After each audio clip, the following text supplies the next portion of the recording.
झारखंड सरकार ने 1,58,560 करोड़ का बजट आज सदन में पेश किया और ऐसे में कह सकते हैं कि स्वास्थ्य, शिक्षा, पर्यटन पर मुख्य फोकस किया गया। इस वक्त हम रांची के विधानसभा में हैं और हमारे साथ कई वरिष्ठ पत्रकार हैं। उनसे जानेंगे कि ये बजट इस वित्त वर्ष का कैसा रहा।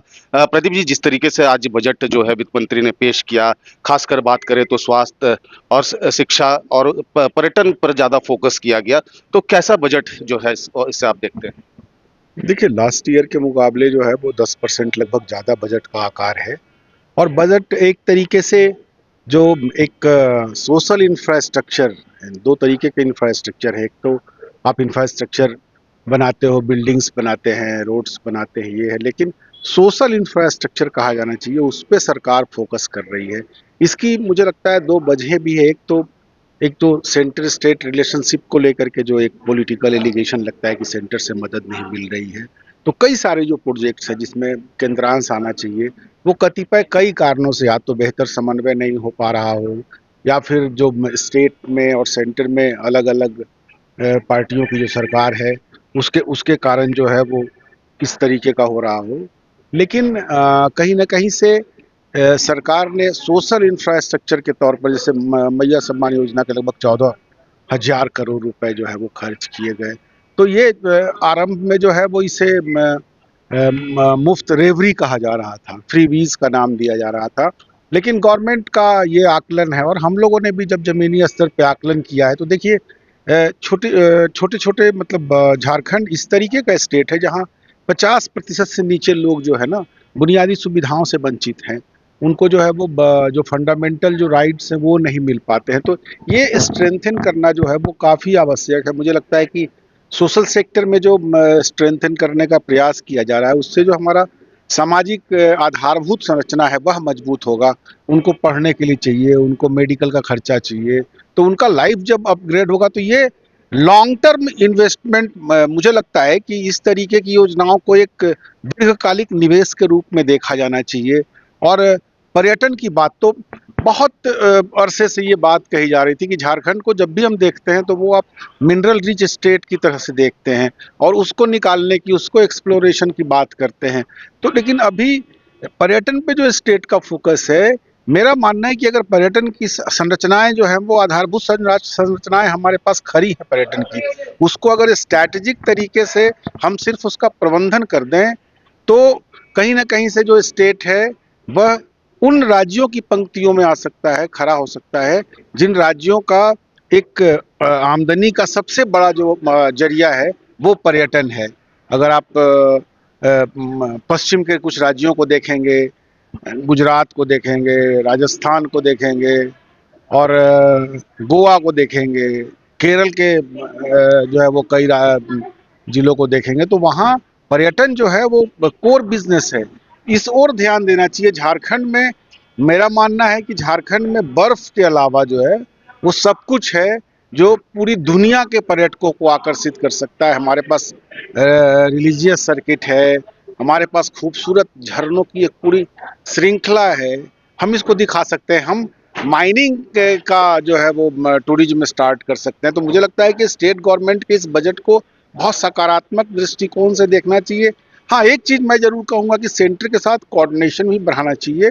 जिस प्रकार से पहले भी बातें हुई कोल रॉयल्टी वगैरह का, तो अगर उसमें से कुछ अंश हम निकाल पाते हैं तो हम स्टेट में और डेवलपमेंट के जो है वो नए प्रोजेक्ट्स ले सकते हैं।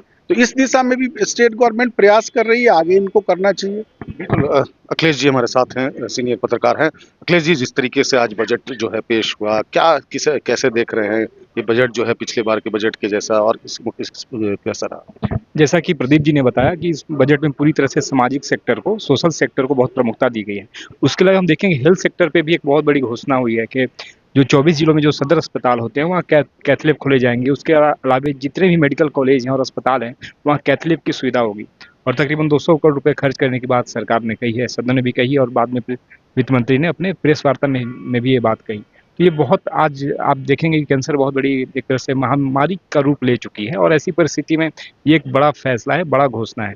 और इसका एक तरह से कहें जो लोग बाहर जाते हैं कैंसर के ट्रीटमेंट के लिए, तो उनकी जो प्राथमिक एक तरह से कहें महिलाएं जो ब्रेस्ट कैंसर से जूझ रही होती हैं या उनको परेशानी होती है, तो उनको राज्य में ही उनके लिए एक तरह से सुविधा बहाल होगी। उसके अलावा 750 अबुआ दवाखाना भी खोलने की बात हो रही है, जिसमें सस्ती दवाइयाँ मिलेंगी। तो एक तरह से कहेंगे कि ये जो है लोगों को सुविधा देने वाला बजट है, और जैसा कि वित्त मंत्री ने भी कहा कि ये जो बजट है वह गरीबों के आंसू को पोंछने वाला और आम लोगों के चेहरे पर खुशहाली लाने वाला बजट है। तो कहीं न कहीं हम देखेंगे कि एक तरह से बेहतर जिसे हम कह सकते हैं आम लोगों के पर्सपेक्टिव से। और फिर प्रदीप जी ने बताया कि मैया सम्मान योजना को लेकर के उसके बजट आकार में फिर वृद्धि की गई है, और तकरीबन जो योजना मद का 13% होता है वह मैया पर खर्च होगा, यानी महिलाओं पर खर्च होगा, जो गरीब महिलाएँ हैं, ग्रामीण महिलाएँ हैं। तो हम कह सकते हैं कि ये सामाजिक एक तरह से कहें कि मजबूती लाने वाला बजट साबित होगा। तो जिस तरीके से कहा जा रहा है कि स्वास्थ्य के क्षेत्र में जो है काफ़ी फोकस किया गया, और अगर बात करें बजट की तो किस तरीके से आप नहीं, बजट अच्छा है, सोशल सेक्टर पर फोकस किया गया है। दूसरी बात ये है कि एक जो कहा गया है कि 5,16,000 करोड़ का जीएसडीपी है, उसे हम लोग अगले 5 साल में 10 लाख करोड़ का लेकर जाना है, उसके लिए 14% की ग्रोथ रेट है।